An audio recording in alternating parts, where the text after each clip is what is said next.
The rhythmic hum of the research vessel Triton was a familiar lullaby to Dr. Evelyn Reed, even through the insistent thrum of her own pulse.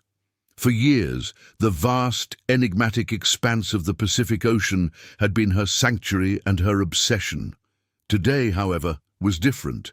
Below them, miles beneath the shimmering surface, the ROV Deep Explorer was transmitting data that defied every known archaeological record.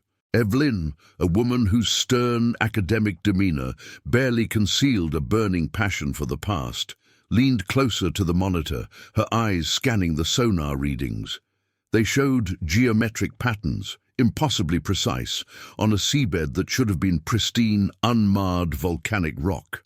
Her lead technician, Ben Carter, a pragmatic man with an easy smile and a knack for troubleshooting, whistled softly beside her. "Looks like someone had a really good set of rulers down there, Doctor. Or we're looking at the world's most organized geological anomaly." Evelyn ignored his jest, her mind racing. The coordinates, supplied by a reclusive oceanographer who had since vanished, pointed to an area infamous for its treacherous currents and deep-sea trenches. Many had dismissed the old man's claims of submerged structures as senile ramblings. But Evelyn, with her unwavering belief that history held more secrets than textbooks revealed, had secured funding for this long-shot expedition. The raw data flashing across the screen confirmed her wildest hopes and perhaps her deepest fears.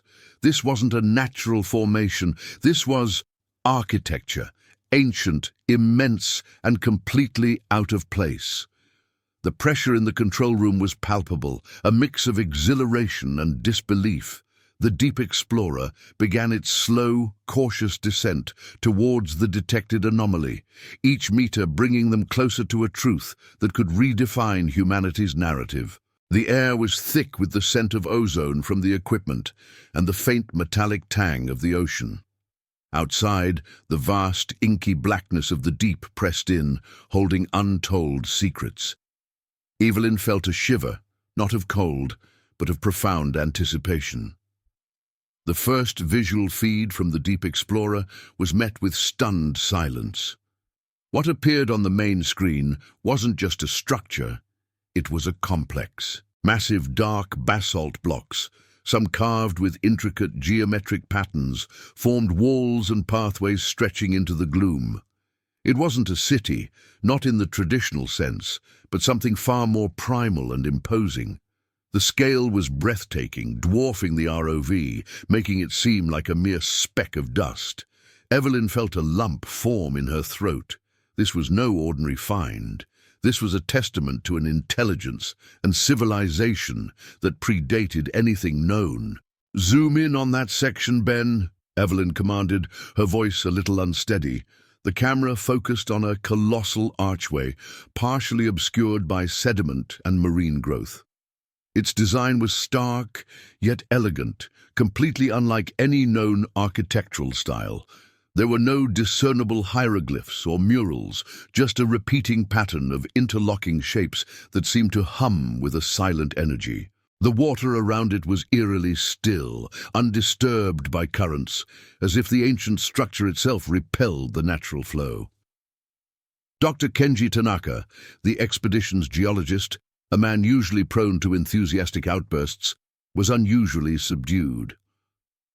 It doesn't make sense, Evelyn. The age of the surrounding rock, the depth, a civilization capable of building this would need technology we're only just beginning to comprehend today. And how did it sink without a trace in the historical record? His questions hung heavy in the air, echoing the thoughts of everyone present. Evelyn knew this was just the beginning. The discovery was already monumental, but the real work, the true challenge, lay in understanding who built it, why it was there, and what happened to them. The air in the control room grew heavy with the weight of possibility and the dawning realization of the immense task ahead. The Triton creaked softly, a lone beacon of light over an ocean of unimaginable secrets. The initial excitement slowly gave way to the meticulous, painstaking work of scientific investigation. Evelyn and her team dedicated weeks to mapping the submerged ruins, using advanced sonar, LiDAR, and the Deep Explorer's high-resolution cameras. They collected samples, small chips of basalt, sediment from crevices, and even fossilized marine organisms clinging to the ancient walls. Each sample was a puzzle piece, waiting to reveal a fraction of the truth. The preliminary dating of the rock samples, using radiometric techniques, sent shockwaves through the Triton. The structures were at least 12,000 years old, pushing human civilization back millennia further than conventional archaeological wisdom dared to suggest. "This is going to turn archaeology on its head," Ben muttered, his eyes wide as he reviewed the data. "Forget Göbekli Tepe. This makes it look like a recent renovation." The scale of the discovery began to sink in, not just as a scientific marvel, but as a potential career-defining or career-ending event. The academic world was notoriously conservative, and a claim of this magnitude would be met with intense scrutiny, skepticism, and likely outright hostility. Evelyn knew the challenges ahead would not just be scientific, but political. She envisioned the headlines, the accusations of fraud, the relentless demands for undeniable proof. Despite the pressure, a grim determination settled over Evelyn. She worked tirelessly, fueled by strong coffee and an insatiable curiosity. She spent hours analyzing the intricate geometric patterns etched into the stone, searching for any recurring motifs, any form of language or symbol that could offer a clue to the builders. The patterns were mesmerizing, seemingly without beginning or end, a silent testament to a forgotten artistry. The Triton became a floating laboratory, humming with the constant activity of analysis, debate, and the quiet awe of uncovering something truly extraordinary. The Pacific remained vast and indifferent outside, its surface sometimes calm, sometimes churning, but always holding the deep, dark secrets beneath. News of the discovery, initially kept under strict wraps by Evelyn, began to leak. Whispers turned into murmurs, and then into a storm of speculation in the scientific community. Emails poured in, some congratulatory, more accusatory, demanding proof, questioning Evelyn's methods, and even her sanity. The lead skeptic was Dr. Alastair Finch, a formidable, old-guard archaeologist known for his conservative views and his vocal dismissal of any findings that challenged established timelines.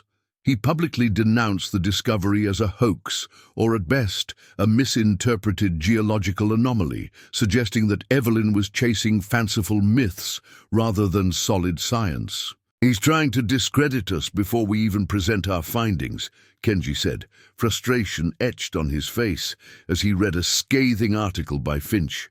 "He's calling it Atlantis fever." The pressure mounted. Funding agencies threatened to pull support, demanding irrefutable evidence. Evelyn found herself spending less time on the research and more time on damage control, fending off inquiries and defending her team's integrity. The morale on the Triton began to wane under the relentless scrutiny.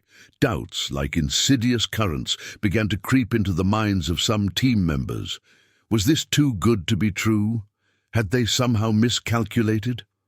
One evening, staring out at the turbulent Pacific, its waves reflecting the stormy emotions within her, Evelyn felt the weight of the world on her shoulders. The wind whipped her hair, and the salty spray tasted bitter. She knew Finch's attacks weren't just academic. They were personal, aimed at undermining her credibility. But she also knew what she had seen, what the data showed. The truth was out there, submerged, waiting to be fully revealed. The challenge wasn't just to find it, but to convince a skeptical world to believe it.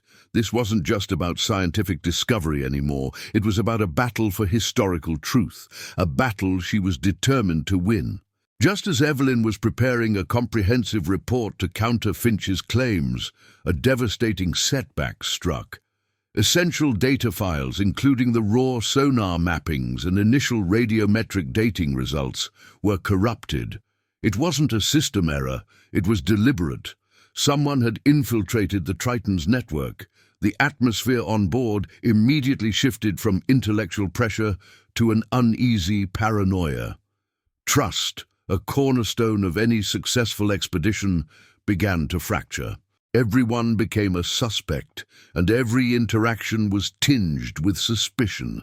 "This isn't just an academic smear campaign anymore," Ben stated grimly, his face illuminated by the flickering monitors as he tried to salvage what he could. "Someone doesn't want this information to get out." Evelyn immediately suspected an outside force, perhaps connected to Finch or a rival institution desperate to steal their thunder. But as she observed the strained faces of her crew, the forced smiles and averted gazes, a more disturbing thought crept in. Could the saboteur be one of her own? The idea was a bitter pill to swallow. The air grew thick with unspoken accusations and mounting anxiety. The usual camaraderie of the ship was replaced by a chilling silence. She called a meeting, her voice tight with a mix of anger and disappointment. "This act of sabotage jeopardizes everything we've worked for. We will find who did this, and they will face the consequences." Her gaze swept across their faces, searching for a tell, a flicker of guilt, but found only a mask of concern. The ocean outside seemed to mock their internal turmoil, its vastness reminding them of the tiny, fragile bubble of their existence on the ship.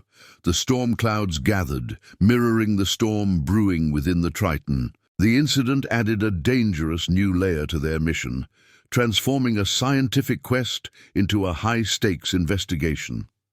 The internal investigation yielded no immediate culprits, deepening the sense of unease. However, just when morale was at its lowest, an unexpected lifeline appeared. Dr. Lena Petrova, a brilliant but notoriously reclusive data analyst specializing in deep-sea acoustics, contacted Evelyn. Lena had been following the leaked reports of the discovery with intense interest and had independently been working on anomalous seismic readings from the same region for years. Her data, though gathered for different purposes, inadvertently corroborated Evelyn's findings of unusual subsurface structures. Lena offered to help reconstruct the corrupted files and analyze any further data Evelyn could provide, completely free of charge. "Your work has intrigued me for a long time, Dr. Reed," Lena explained over a crackling satellite call, her voice surprisingly warm despite her reputation. "And I have a strong belief that the truth, no matter how inconvenient, must always come to light." Evelyn, desperate for help and wary of anyone new, was initially hesitant, but Lena's detailed understanding of their data, even the corrupted fragments, quickly convinced her of the analyst's genuine expertise and sincerity. The collaboration began tentatively, then blossomed into a productive partnership. Lena's remote assistance allowed the Triton team to continue their work, while she meticulously pieced together the fragments of their lost data. The feeling of isolation began to dissipate. The air on the ship, though still tense, slowly began to lighten as a renewed sense of purpose emerged. Lena's insights not only helped them recover most of the lost information, but also revealed subtle anomalies in the acoustic signatures of the ruins themselves, suggesting a complex internal structure far beyond simple stone blocks. This new direction offered a glimmer of hope amidst the ongoing challenges. Evelyn realized that sometimes, in the darkest moments, an unexpected ally can be the most powerful force for change. The vast ocean outside, once a symbol of their daunting isolation, now felt a little less daunting, as if the tides were slowly turning in their favor. With Lena's help, the corrupted data was largely recovered, but the incident had drawn unwanted attention from powerful entities. A shadowy, well-funded consortium masquerading as a historical preservation society but with clear commercial interests began to exert pressure. They started questioning the legality of Evelyn's expedition, subtly threatening her funding sources, and even attempting to get the Triton recalled to port. Their motivation was unclear, but their actions suggested they either wanted to control access to the discovery or suppress it entirely. "They're not interested in preserving history, Evelyn," Ben remarked, pointing to an article detailing the consortium's vast financial reach. "They're interested in what they can get from it." The public narrative also shifted. While some media outlets celebrated the potential discovery, others, influenced by Finch and perhaps the consortium, sensationalized it, painting Evelyn as a maverick chasing fantastical myths. The lines between scientific pursuit and public spectacle blurred, making it harder for the team to focus on their research. Evelyn found herself constantly battling external forces, forced to choose her words carefully, knowing that every statement would be scrutinized and twisted. The stress began to take its toll. Sleep became a luxury, and the constant pressure gnawed at her resolve. She saw the fatigue in her team's eyes too, the strain of operating under such intense scrutiny. The once bright prospect of a groundbreaking discovery now felt like a heavy burden. The Pacific, once a source of peace, now seemed to mirror the tumultuous events, its vastness a constant reminder of the monumental battle they faced. Despite the mounting obstacles, Evelyn knew they couldn't give up. The truth, however inconvenient or dangerous, deserved to be unearthed. As the team delved deeper into the recovered data and Lena's new acoustic analyses, a startling pattern emerged. Certain geometric anomalies within the structures suggested hidden chambers or complex internal mechanisms. The basalt blocks, far from being solid, appeared to be composed of interlocking sections, hinting at an advanced form of construction.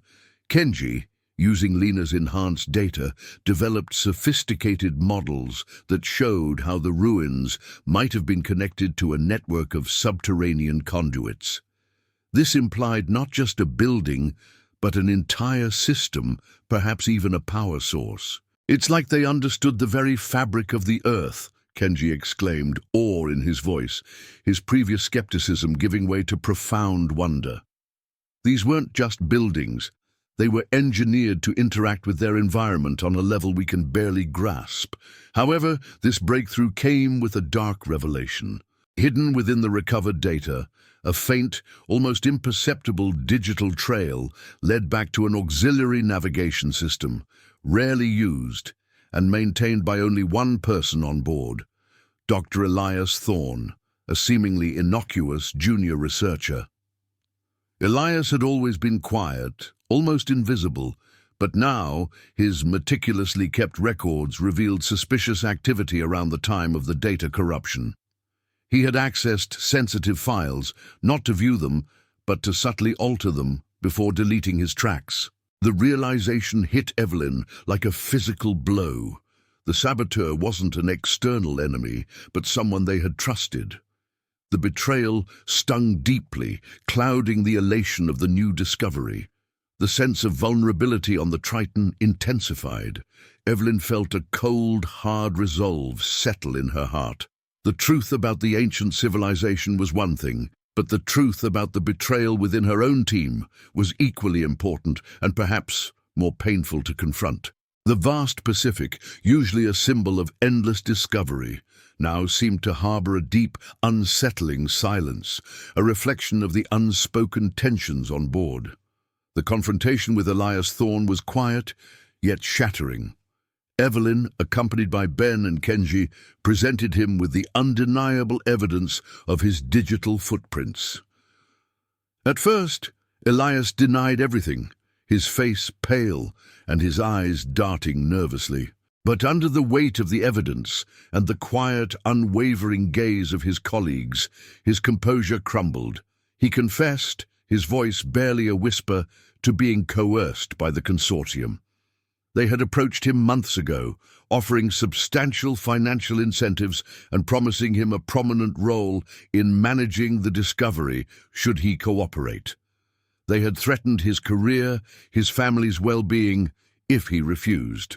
They said they wanted to protect the discovery from public hysteria, to ensure it was handled responsibly. Elias stammered, his eyes welling up with tears.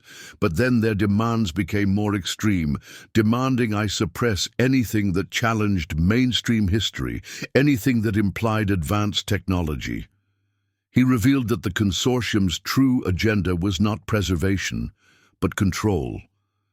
They sought to monopolize the knowledge, to exploit any potential technological or historical insights for their own gain, and to selectively release information that aligned with their pre-existing narratives. They feared the destabilizing effect of a discovery that could rewrite human history, preferring to keep it contained or even buried. Elias had been trapped, caught between his scientific integrity and the threats against his life. The confession was a bitter victory. While the betrayal was painful, it provided Evelyn with crucial insight into the true nature of the opposition. The consortium was a formidable adversary, far more organized and ruthless than she had imagined.